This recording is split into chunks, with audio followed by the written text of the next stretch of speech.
Di sini gue akan ngajarin kalian gimana caranya kita bisa nge-research kripto. Jadi kan kripto ada banyak jenisnya. Di sini gue akan kasih gimana caranya gue pribadi research yang store of value. Jadi kita akan case study, belajar, framework analisa, cara mindset gue berpikir dalam gue dive deep ke dalam cryptocurrency. Pertama kita harus bisa analisa projectnya. Ada fungsinya nggak? Solve problem apa di dunia? Apa aja problem yang Bitcoin solve? 1, itu bisa jadi store of value.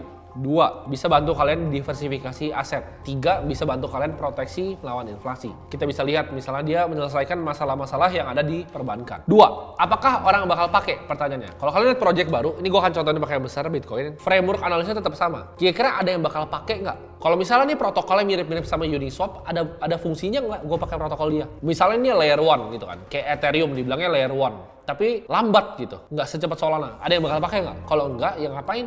Dibeli. Ketiga, kompetisinya ada atau enggak? Dan kalau ada siapa? Contohnya, kita mau beli Ethereum. Dalam beli Ethereum, kita akan lihat nih, kira-kira saingannya siapa aja. Layer 1 lain tuh ada Luna, udah hancur. Ada Cardano, ada Solana, ada BNB Smart Chain, BSC Smart Chain. Apa yang Ethereum punya, yang mereka ini nggak punya? Nah ini gue bisa kasih contoh kayak misalnya zaman dulu. Zaman dulu kita nyetel lagu, ada yang pakai Walkman.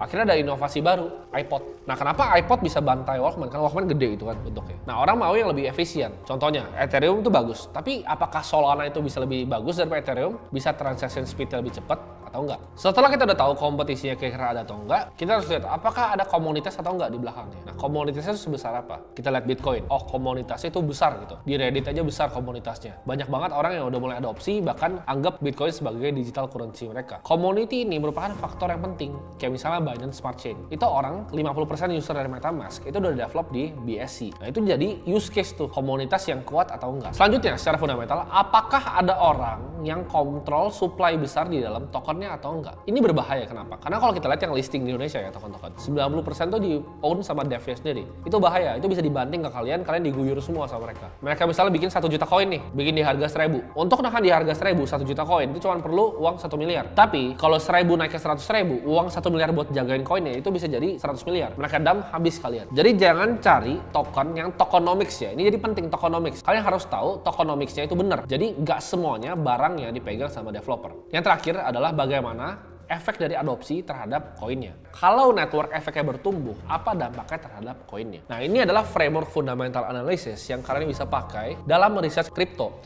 Kalian mau dari awal, gua analisa Solana waktu itu, gua analisa BNB. Frameworknya selalu sama. Jadi gua ulang lagi. Analisa projectnya, ya, ada gunanya atau enggak?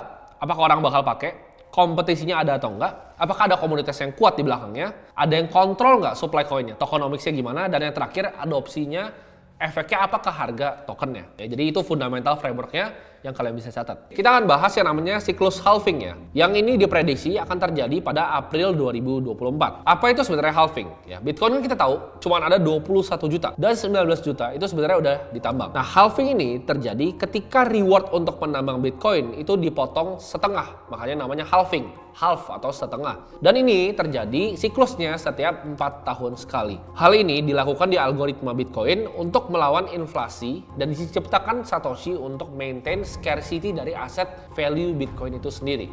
Nah, di sini kita lihat halving itu udah ada 2012, 2016, 2020 dan 2024. Ya. Ini gua akan hitung ya, ini model gua return per halvingnya. 2012 ya, Bitcoin itu tinggi banget. 123.500% untungnya. Begitu 2016 itu turun ke 5.267. 2020 turun ke 1.356. Kenapa? Ya pasti aset semakin besar ya pasti diminishing returnnya. Nggak mungkin dia eksponensial terus ke atas. Nah 2024 pertanyaan nggak ada yang tahu.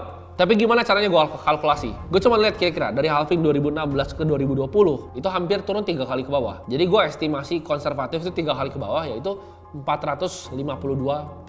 Jadi nanti begitu naik dari harga sekarang itu mungkin naik 452% sampai siklusnya yang tadi gue bilang di saat 2024 tapi udah akhirnya. Karena Bitcoin itu dia nggak naik pas halving ya. Di sini kan kita bisa lihat April 25 nih ya, kira-kira April 25. Tapi kemungkinan naiknya itu nggak April 25. Mungkin Bitcoin naiknya nanti begitu udah November 2024 atau bahkan awal-awal Januari di 2025. Dia mungkin bakal summer lagi mau arah ke all time high. Selanjutnya, di sini ada salah satu metode yang gue suka banget ngeliat, yaitu stock to flow. Ya, ini dibikin sama di Twitter namanya Plan B. Jadi untuk prediksi harga Bitcoin. Nah, stock to flow ini sebenarnya model yang digunakan untuk menghitung keberadaan dari jumlah suatu komoditas. Jadi sebelumnya stock to flow ini banyak dipakai untuk komoditas misalnya seperti emas ataupun silver, perak. Dan sekarang ini diterapin di Bitcoin. Nah, ini kita lihat, ini datanya dari Glassnode ya. Deflection, yang gue suka lihat itu bukan stock to flow biasa. Yang kalian lihat itu ada rainbow chart. Yang gue suka lihat adalah deflection stock to flow ratio-nya.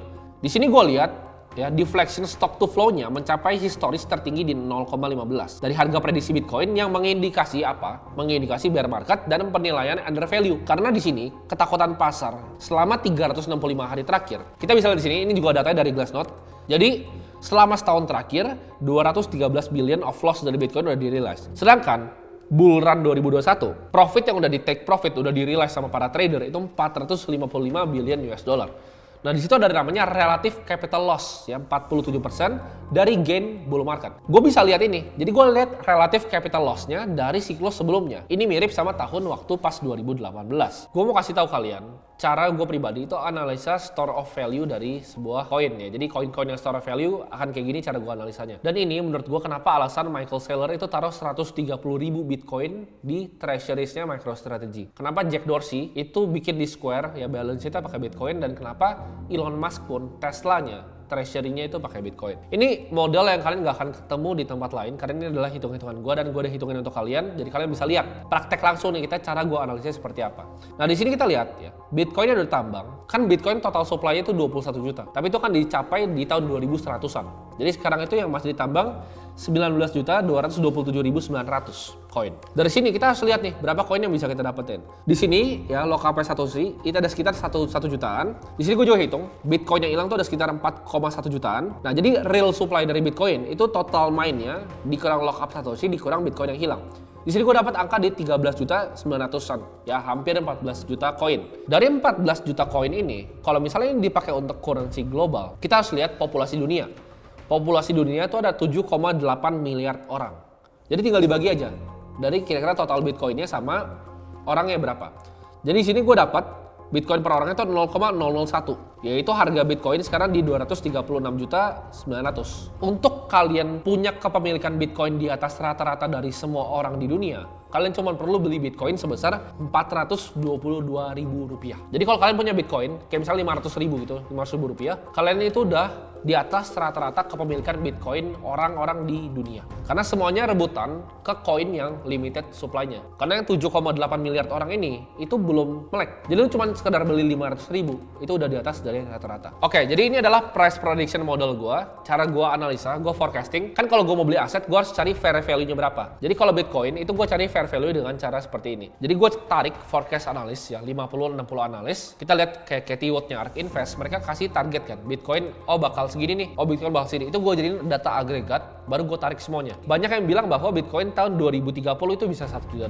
Tapi di sini gue akan pakai yang konservatif sesuai prediksi modal gue. Di 2022, yaitu sekarang itu dari harga 16.932 di saat video ini di shot. Nah, 2023, menurut gue ini akan mulai bottom nih. Awal-awal Q1 di 14.410. 2024 ini mungkin akan rebound, tapi menurut gue belum terlalu tinggi. Masih angka 19.000 bahkan sampai 22.000 kalau gue ngeliatnya. Nah, 2025 kenapa gue dapat 85.880 ini? Ini dari harga 2024 gue kali dengan yang tadi. Dengan yang tadi gue bilang di awal bahwa biasa Bitcoin return per halving itu naik 451%. 2026 ini tinggal gue kaliin aja 91.580, dan target gue by 2030 Bitcoin tuh harganya $223.000. Nah, ini jadi yang 2027, 2028, 2009 ini gue kali 30% sampai gue kali 10% ya dari pertumbuhannya. Kenapa? Karena Bitcoin kita lihat itu bertumbuh sebenarnya 68% year on year sampai 2021. Jadi gue potong setengah dari 61%, gue cari ballparknya di angka 30-an persen. 30-an persen grow-nya year on year akan dapat sampai $223.467.000. Jadi itu mungkin angka-angkanya dekat-dekat ballpark di 3 miliar rupiah. Jadi koin itu sekarang 230 juta rupiah. Menurut gua 2030 itu akan jadi 3 miliar rupiah. Nextnya, di sini kan kalian udah tahu, oke, Bitcoin harga 2030 akan sekian. Karena kita kan investor yang jangka panjang. Kita lihat ini sebagai analisa store of value, fundamentalnya seperti apa. Nah, di sini gua akan hitungin gimana caranya kalian bisa pensiun dengan Bitcoin di tahun 2030. Nah, di sini untuk modelnya gue bikin ada 3 sebenarnya. Ada bear case, ada base case, sama bull case. Jadi yang base case yang tadi 223.000. Bear-nya itu gue minus 40%. Jadi itu margin of safety gue. Jadi margin of safety-nya gue sisain 40% yaitu 134.000. Sedangkan bull case-nya itu gue tambah 25% di 279.000. Baru gue tarik rata-rata average di 212.000. Jadi kira-kira Bitcoin tuh ada harga dolar ke rupiah sekarang itu mungkin di 3,3 miliar harga per Bitcoin. Nah jadi gue hitung di sini dengan satu Bitcoin 3,3 miliar. Ini gue nggak usah hitung inflasi ya, tapi gue anggap ini uang yang cukup untuk sebagian besar orang untuk pensiun. Kalau kita WD tahunan 4%, ya di 132 juta rupiah, kita akan dapat passive income per satu bulan per satu BTC-nya di tahun 2030 itu 11 juta rupiah. Jadi artinya apa? Itu kan satu BTC. Kalau kalian beli satu Bitcoin sekarang, kalian bisa pensiun tahun 2030. Satu doang. Jadi lu beli sekarang keluar uang 230 juta, sekarang lu bisa pensiun nanti tanpa ngurangin capital 3,3 miliar lu. Karena itu kan dia naik, tarik 4%, dia naik, tarik 4%. Itu uang infinity 11 juta per bulan dengan harga cuma 230-an juta. Nah, menurut kalian worth it atau enggak untuk kalian ngumpulin store value ini satu Bitcoin? Bitcoin menurut gua adalah aset yang sangat scarce dan menurut gua akan memberikan imbal hasil yang sangat amat tinggi. Nah, Bitcoin sendiri karena menurut gua itu supply-nya deflationary dan makin banyak akan koin yang hilang. Tadi yang gua bilang hitung tadi 13.900.000 itu cuma akan turun aja. Karena bakal lebih banyak tiap hari itu ada koin-koin yang hilang terus. Jadi ini akan makin scarce, supply-nya makin sedikit dan demand-nya makin banyak seiring adopsi berjalan. Karena sekarang mayoritas orang Indonesia aja banyak yang belum punya Bitcoin. Kita penduduk 270 juta, yang punya akun kripto baru 15 juta. Gimana negara-negara yang lain? India baru di ban. Tapi yang nakal, yang ilegal banyak banget yang pakai Bitcoin di sana. Nah, jadi ini menurut gua asetnya akan ke squeeze up karena dia supply-nya limited banget. Sedangkan orang banyak. Dan tadi price prediction model gue itu bisa salah bisa benar. Tapi base case gue di sekitar 3,3 miliar rupiah per koin. Menurut gue mau benar atau salah, risk and rewardnya itu worth it untuk kalian ngumpulin sekarang satu Bitcoin senilai 230-an juta. Jadi Bitcoin menurut gue akan ngasih keuntungan ke kalian yang sabar untuk menunggu. Jadi itu cara gue analisa secara fundamental. Ini bisa diterapin di berbagai macam koin. Tapi ini cara gue analisa koin-koin yang punya store of value.